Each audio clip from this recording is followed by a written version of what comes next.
Praise the Lord. శ్రీమతి Charles Cowman గారి రచనల నుండి ఎడారిలో సెలయేర్లు అను గ్రంథము నుండి అనుదిన ధ్యానములు.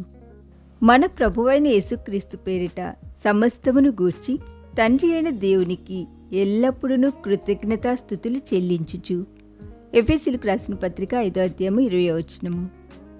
నీకు కీడు కలిగించేది ఏదైనా సరే, నువ్వు దేవునిలో ఉన్నట్టయితే నిన్ను ఆవరించిన వాతావరణం లాగా దేవుడు నిన్ను ఆవరించినట్టయితే ఆ కీడు అంతా నిన్నంటబోయే ముందు దేవుణ్ణి దాటి రావాలి కదా.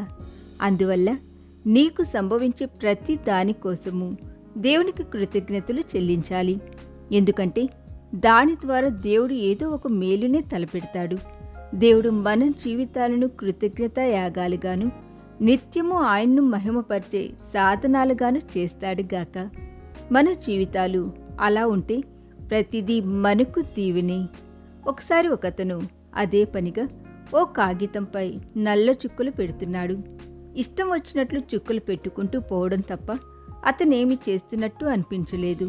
తర్వాత అతడు కొన్ని గీతలు గీశాడు. ఆ గీతలపైన ఇంగ్లీష్ శాస్త్రీయ సంగీతానికి సంబంధించిన స్వరాలను గుర్తించాడు. వాటి ప్రకారం సంగీతం వాయిస్తే ఆ పాటకు రాగం కుదిరింది. అన్ని దీవెనల దాతి అయిన దేవుని స్తుతించండి. అధోలోకంలో ఉన్న అల్ప జీవులన్నీ ఆరాధించండి. మన జీవితంలో ఎన్నెన్నో నల్ల చుక్కలు, మచ్చలు ఉన్నాయి.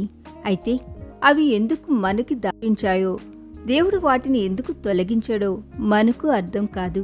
కానీ దేవుణ్ణి మన జీవితంలోకి ఆహ్వానించి ఆయన్ను ఆ మచ్చల్ని క్రమ పద్ధతిలో సవరించనిస్తే, ఆయనకు ఇష్టమైన గీతల్ని వాటిపై రాయనిస్తే, వాటిని విభజించి సరైన చోట సంగీతపు గుర్తుల్ని పెట్టనిస్తే, ఆ నల్లని మచ్చల్లో నుంచే మన జీవితంలో ఆయన అపూర్వమైన సంగీతాన్ని సృష్టిస్తాడు.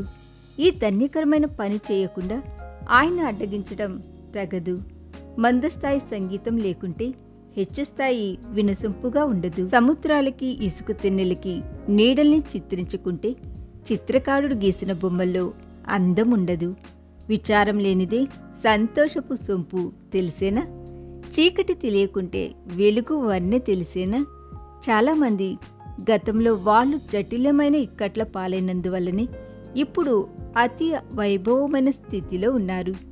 ఆర్గాన్ వాయించేవాడు నలుపు మీటలు నొక్కినా తెలుపు మీటలు నొక్కినా వచ్చే స్వరం వినసొంపుగానే ఉంటుంది. కానీ ఆర్గాన్లోని సంగీతం వినిపించే సామర్థ్యాన్ని పరీక్షించాలంటే అతడు వీటిని కూడా నొక్కాలి. ఈ దిన ధ్యానము మనందరి ఆత్మీయ జీవితమునకు ఆశీర్వాదకరముగా ఉండునుగాక. ఆమేన్.